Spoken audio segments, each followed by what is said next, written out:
Kawan aksi, kawan anti korupsi, selamat datang di PPID Menjawab.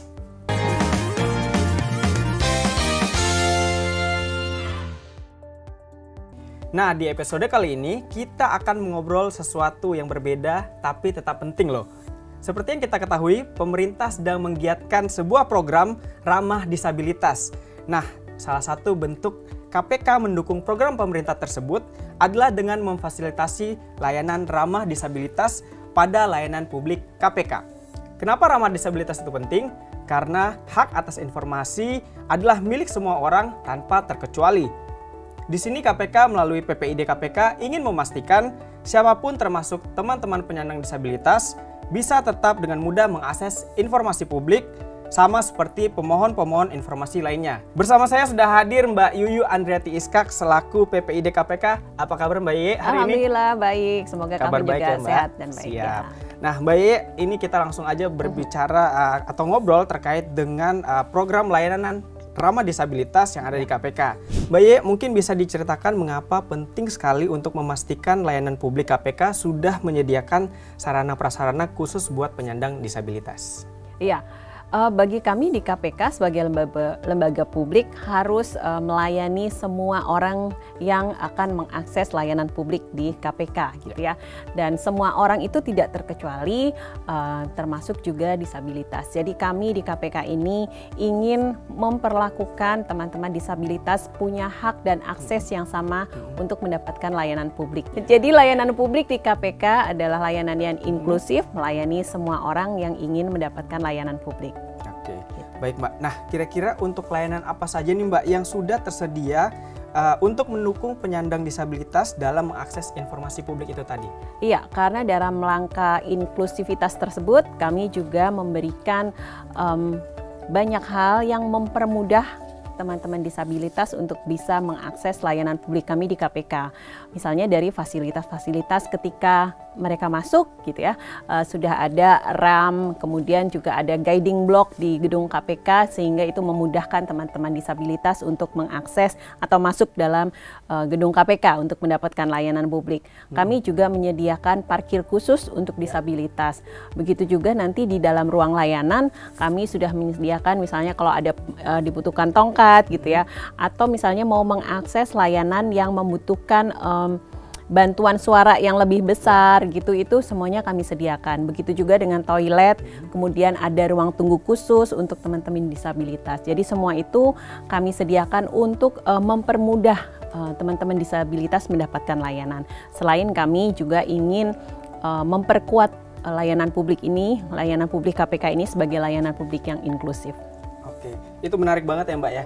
Kemudian bagaimana terkait dengan misalkan kayak ruang laktasi itu sendiri, apakah juga sudah disediakan di KPK atau seperti apa Mbak? Iya, kami di ruang layanan publik menyediakan banyak ya, termasuk juga ruang laktasi, ruang tunggu juga ada, toilet gitu ya, dan khusus untuk disabilitas memang kami sediakan tambahan-tambahan kursi roda misalnya, itu sudah tersedia. Oke, menarik sekali ya kawan aksi ya. Jadi memang sudah cukup lengkap apa yang tersedia untuk layanan publik di KPK begitu Mbak Ye ya.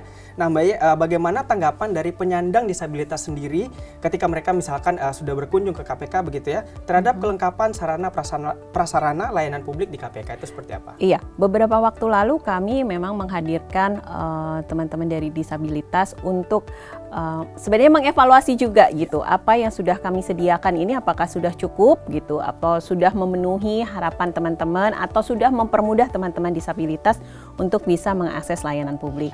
Dan kemarin mereka menyampaikan sejauh ini sih sudah cukup gitu ya. Ada yang menyampaikan bahwa biasanya mereka akan kesulitan untuk mencari parkir yang khusus disabilitas gitu, karena parkirannya penuh, cari-cari kemana-mana susah. Nah di KPK ini alhamdulillah kita sudah menyediakan untuk parkir. Kemudian begitu masuk ke ruang layanan juga sudah tersedia untuk antrian khusus untuk disabilitas. Nah itu mereka sangat mengapresiasi itu gitu, karena biasanya ya disamakan aja gitu ya. Memang sebenarnya semua hak-haknya sama, karena kita dalam pelayanan pun juga sama, tetapi kita ingin mempermudah teman-teman disabilitas untuk bisa mengakses layanan kami. Oke, itu menarik juga ya Mbak ya. Jadi selain tadi parkiran juga ada ruang tunggu tersendiri, kemudian betul. Tadi juga di website KPK juga betul. sudah ada fasilitas ataupun fitur begitu. Kami ya, Mbak, sediakan memang untuk di website KPK. Jadi misalnya ukuran hurufnya akan berbeda untuk penyandang disabilitas gitu ya. Terus kontras warnanya. Jadi memang kami berikan untuk kemudahan teman-teman mengakses itu. Oke, baik Mbak Yeye. Kemudian selain sarana prasarana tadi yang disebutkan oleh Mbak Yeye, apakah ada hal lain yang sudah dilakukan KPK terkait penyandang disabilitas itu sendiri? Ya, kami selain memberikan fasilitas itu, kami juga sering mengundang teman-teman disabilitas untuk ke KPK gitu ya. Kami biasanya punya forum-forum misalnya KPK mendengar atau juga forum-forum edukasi. Nah, itu kami menyertakan teman-teman disabilitas karena mereka punya hak juga untuk mengakses pengetahuan tentang anti korupsi gitu ya. Bahkan kampanye-kampanye kami pun ada yang diarahkan untuk penyandang disabilitas. Yang melibatkan gitu. mereka Betul, juga begitu melibatkan ya Mbak ya? penyandang. Baik, itu menarik juga. Kemudian kalau nggak salah kemarin itu KPK juga sudah mengundang teman-teman dari audisi begitu ya, untuk ikut bergabung untuk melihat dan mengevaluasi langsung ya. Tadi Mbak Ye sampaikan, itu seperti apa Mbak? Mungkin bisa diceritakan ke kawan aksi. Yang pertama sih kita memperlihatkan apa fasilitas yang kita sediakan gitu ya. Kemudian meminta masukan dari mereka apakah ini cukup atau misalnya kalau perlu ditambah di kemudian hari apa gitu yang untuk memperbaiki semua layanan kami gitu ya. Ya so far sih mereka oke dengan layanan ini gitu, tapi tidak berhenti di sini gitu. Kita akan melakukan pengembangan lebih lanjut gitu. Termasuk juga bagaimana caranya agar teman-teman disabilitas itu bisa mendapatkan informasi tentang KPK gitu ya, yang kami siarkan kepada publik pun ini harus inklusif gitu. Makanya kemudian di beberapa konferensi pers kami menyertakan pemandu bahasa isyarat atau juru bahasa isyarat untuk bisa mentransfer atau menerjemahkan apa yang kami sampaikan biar informasi itu bisa diketahui iya oleh betul publik, bisa ya? diketahui juga oleh publik atau penyandang disabilitas tadi. Baik Mbak, kemudian kedepannya apa nih rencana ataupun komitmen dari PPID KPK kemudian dari layanan publik KPK sendiri terkait agar supaya layanan informasi publik KPK ini semakin inklusif lagi Mbak? Iya, yang jelas kami akan memperbaiki terus, meningkatkan terus layanan-layanan kami gitu ya. Tidak hanya untuk teman-teman disabilitas tapi juga layanan secara umum, layanan publik karena saat ini layanan publik itu mendapat sorotan ya di tengah gencarnya pemerintahan yang bersih gitu ya, kemudian reformasi birokrasi itu menjadi fokus kami di KPK untuk meningkatkan terus layanan publik. Jadi kami akan melakukan perbaikan-perbaikan, kemudian yang penting juga mempercepat layanan karena saya pikir itu yang paling diinginkan oleh publik gitu ya, mempercepat layanan, tidak bertele-tele gitu. Itu sih perbaikan-perbaikannya. Oke, Mbak Ye, mungkin aku bisa balik sedikit ke teman-teman audisi, kemudian kalau nggak salah juga ada teman-teman dari Kementerian Kumham yang dimana adalah juga salah satu penyandang disabilitas waktu itu ya. Artinya masukan-masukan dari mereka ini sejauh mana nanti akan ditindaklanjuti oleh KPK, apakah dengan segera atau seperti apa? Iya, kami akan melihat ya prioritas mana yang memang harus kami dahulukan gitu. Tapi yang jelas itu udah ada dalam list perbaikan kami karena bagaimanapun kami ingin layanan ini prima gitu ya, bisa benar-benar diakses oleh semua orang termasuk juga teman-teman disabilitas. Makanya kami tidak berhenti itu melakukan evaluasi, kemudian monitoring kira-kira prioritas dulu sih mana yang akan kita perbaiki. Oke, baik, ini luar biasa sekali. Jadi layanan publik di KPK ini semakin terbuka, semakin transparan dan juga melayani dengan sepenuh hati ya Mbak ya.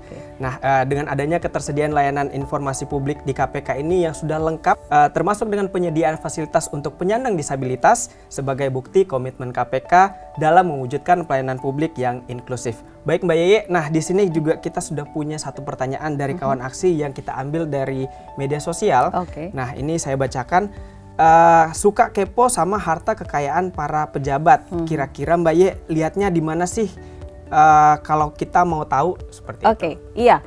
KPK salah satu tugasnya adalah menerima laporan harta kekayaan penyelenggara negara gitu ya. Jadi secara berkala, periodik, semua penyelenggara negara wajib melaporkan harta kekayaannya ke KPK dan itu semua bisa diakses melalui website elhkpn.kpk.go.id. Jadi silahkan berselancar di situ, mau mencari nama penyelenggara negara bisa diakses di situ. Artinya ini terbuka ya buat masyarakat mengakses ya. Baik Mbak Ya, terima kasih untuk cerita dan waktunya. Jadi kita lebih banyak tahu mengenai dengan fasilitas yang ada di layanan publik KPK. Baik kawan aksi, itu tadi cerita kita bersama dengan narasumber yaitu PPID KPK pada episode kali ini. Sampai jumpa di episode PPID Menjawab selanjutnya. Salam anti korupsi.